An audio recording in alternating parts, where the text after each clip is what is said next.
Breaking news చూస్తున్నాం. Stock మార్కెట్లు భారీగా నష్టపోతున్నాయి. నిన్న లాభాలతో ముగిసిన మార్కెట్లు ఇవాళ ప్రారంభం నుంచి లాస్లో ట్రేడ్ అవుతున్నాయి. హార్ముజు జలసంధి విషయంలో ట్రంప్ చేసిన ప్రకటన ఇన్వెస్టర్ల సెంటిమెంట్ను ప్రభావితం చేసింది.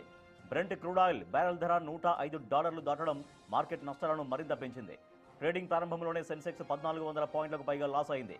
ప్రస్తుతం 71,600 పాయింట్ల వద్ద ట్రేడ్ అవుతోంది. అటు నేషనల్ స్టాక్ ఎక్స్చేంజ్ సూచీ నిఫ్టీ కూడా నష్టాలు మూటగట్టుకుంటుంది. 450 పాయింట్లకు పైగా నష్టపోయి 22,200 పాయింట్ల వద్ద ట్రేడ్ అవుతోంది.